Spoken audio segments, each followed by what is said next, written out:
Wildcat team. Joining me now, play-by-play announcer Kris Walser with Greensboro Sports 2 sister station. Kris, welcome to Football in Focus at Kickback Jack. Dennis, thanks for having me, buddy. This is it's awesome again. A new venue for us. How great are the Eastern Guilford kids, man? I tell you. I enjoyed calling them last year. I got to cover them for the playoffs. We did all the way, made my dream come true, being able to call a game from Wake Forest University. I mean, it was amazing, great game. Never forget that touchdown pass from Dom to Nick.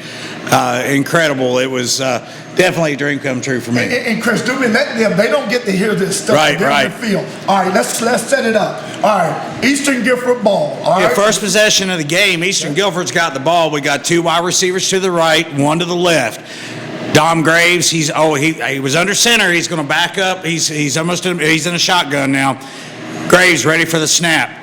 He takes it. He's moving out to his left. Oh, he's got a man open to his left. Oh, it's wide open. Nick Shealy. Oh, he's going. 45-40, 35-30. Nobody going to catch him. Touchdown, Wildcats. Touchdown, Wildcats. Nick Shealy, that time on the receiving end. That time Nick Shealy ran a fly. He left the cornerback still. Dominique Graves took his time and threw a touchdown for Eastern Guilford. Nick Shealy was wide open. Nothing left but a vapor trail, Dennis. Wow. Nothing. Wow. Yeah. Can you believe it? Great job. Nick Shealy have struck again. Getting set for the extra point, and the snap is good, the hold is good, and the kick is good. It's good. Eastern Guilford 7. Weddington 0. Wow. And let's just end it right then. We're not going to talk about anything else.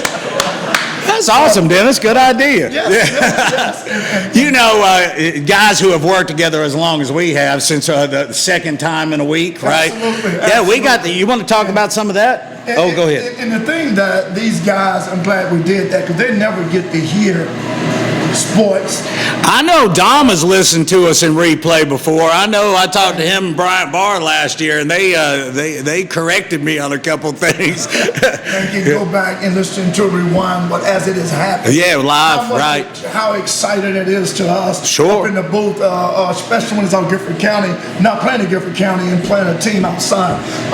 Kris, talking about big plays last week, you and I had an opportunity to go over and watch two of the premier teams in Guilford County other than the Eastern Guilford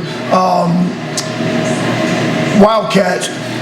Both of these teams went to the state championship last year. 1-1. Dudley was the reigning 4A state champs. For single A. A. And Page came on the 4AA side. Runners for the second year in a row. For the second year in a row. And that was going to be your first time at the Tarp. Yep. Let's talk about some of the things that you remember from that game Well, first of all, I mean, my first impressions, because I've been to, I think by the end of this season, I will have covered a game from every stadium in Guilford County by the end of this season.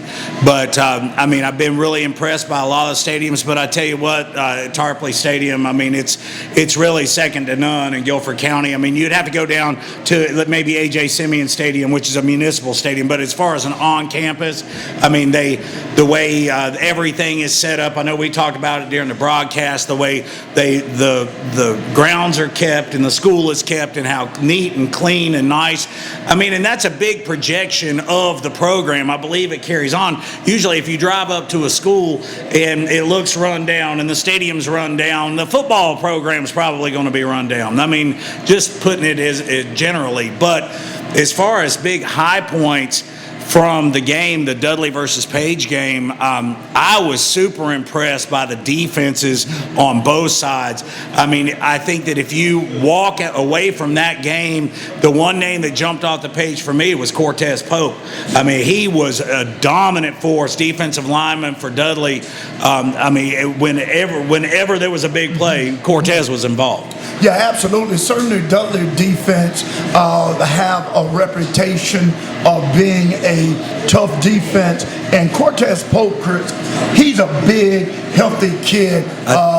he is one of those 6'3", 288, I think is what he's listed at. Absolutely, and very agile and knows how to get to the ball. Chris, another member on that Dudley team that you are very fond of and you know firsthand before anybody got to know him at Dudley, he was at Northeast Rams. Talk about Gerald Simpson, well known as a.k.a. G. Simpson. Those of you who don't know, I was part of the dedicated broadcast crew for Northeast Guilford for the past 2 seasons. So Gerald Simpson was the quarterback at Northeast. I've called now, including last week, 21 of his high school games. I know G very well, as far as his play style, the way he does things. And, you saw that first half last week. That was classic G. Simpson on the way he came out and moved. And then on the other side of the ball on defense, coming up and forcing a fumble and recovering it. It was like G. Simpson had his name stamped all over the field the first half. Second half, you could tell Coach Rothfuss went in, made adjustments on defense, and they figured out that if you put pressure from the corners on G, it forces him to think on his feet a little bit more, and he ended up taking 4 sacks, and I think it was 4 sacks for over 47 yards lost in those 4 sacks. So 6 sacks, 7 sacks. And Chris, Dominique said it best as a quarterback, your peripheral vision, your vision is the key. And Gerald Simpson relied on his speed.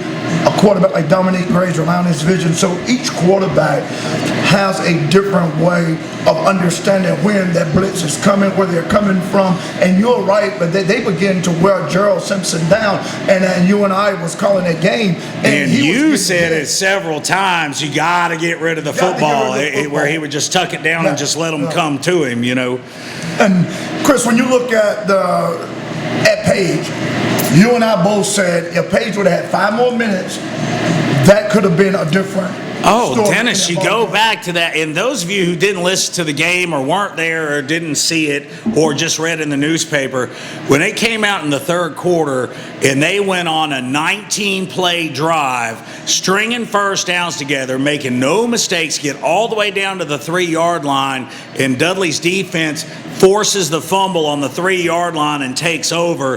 That, to me, was the game changer because that's the go-ahead right there. And then, as you see with the final, 19-14, they would have gone ahead and stayed ahead.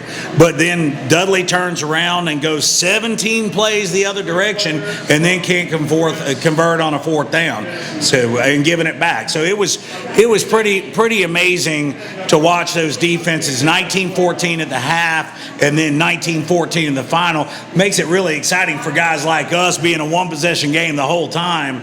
And but it was great. But I would really like to talk about, I've seen 7 football teams now. We're going into week 4. And the thing that has impressed me is the defenses that I've seen. Page's defense, Dudley's defense, and I've been covering Southwest Guilford, and I cannot speak enough about Southwest Guilford's defense. I'll be covering the Ragsdale Southwest Guilford game tomorrow. But some standouts on that defense: John Oxay, Ruther Oxay, Austin Yarbray, and now that they've got Jaron Rainey back from his suspension, and then he had an interception last week and returned it for 60 yards and got called back on a legal block in the back, but the interception stood. But that defense has allowed 2 touchdowns in the first game, and that was both of those came off of turnovers. They shut out Andrews, and they shut out a very good High Point Central team and a very good Kurt Irvin. If you haven't seen Kurt Irvin play, and they shut him down, 0, 27-0. So we still don't know how good Southwest Guilford is yet. We're going to find out. So, and Chris, when the excitement of the Southwest Cowboys, you spoke on Coach Rainey had decisions that he had to make, and now it's paying big dividends for his team. Talk about Gerald Rainey, another great quarterback in Guilford County, like Gerald Simpson and Dominique Graves. Talk about your quarterback that you have seen a lot of, will see a lot of on this season. Well, that's the way we came into the season, expecting huge things from Jeremy Rainey, and then we get the suspension, so we miss him the first 2 games.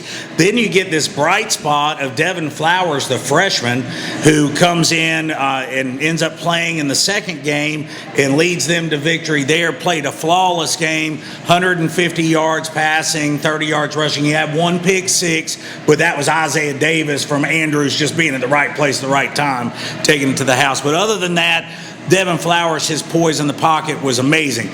So now you've got Mason Chu, who is going to be backing up Jaron Rainey, and Devin Flowers is going to be playing on the JV squad. So the big things coming in the future. Now, with Jaron Rainey last week, you could see a little bit of rust, knocking the rust off the offense. You know, that was effectively his first game, and but he played great. Both sides of the ball. There's a reason why ECU wants him to come and play defensive back. He really shows you there, but his overall athleticism is as good as anybody in Guilford County. And Kris, as we wind down another football in focus on a Thursday night, time go by fast. You and I get together, we just have a great time. Kris, talk about your team on Greensboro Sports 2 and how the people can listen in, and who will they be listening to, and what games will they be listening to? Well, you can go to Greensboro Sports Radio, and we are, if you pull up the Greensboro Sports Radio page, we are Greensboro Sports Radio 2. Have it here. You can also go on to radio.net. You've got Greensboro Sports Radio 1 and Greensboro Sports Radio 2, and I highly recommend downloading that app. Thousands of radio stations all over the country, and it's the easiest way. You can just pull up radio.net and then put Greensboro Sports Radio 1 and 2 on your favorites, and then it's just hit the play button anytime you want to. So I do the play-by-play. Coach Darrell Steele, who is a administrator and a coach over at Northeast Guilford, he does our color, and then we've got Isaiah St. Hilaire. Isaiah St. Hilaire is our intern. He's doing stats. We're bringing him in. He goes to UNCG as communications major. And my lovely wife, Hillary, who is in the back of the room, keeps us all straight like she's doing now. She's telling me time's up. So she's telling, wrap it up, Dennis. She says, wrap it up. She runs a tight ship. We really love doing it. This is our third season on Greensboro Sports Radio. We have a great time. We moved over from Northeast over to Southwest as our primary, but we're pretty much High Point. We've got High Point Central, Andrews, and Southwest Guilford, but we get everybody in the Piedmont Triad 3A. And Kris, always a pleasure. You and I certainly had a great time over that at was Tarpley fantastic. Stadium. Yeah. Wonderful game. We have developed a close relationship with Greensboro Sports 2, and we appreciate all you do. Look forward, man. Look forward to the next time. I can't wait till the next rain delay where we can go and do it again. Always good to be with you and Hillary. Enjoy it.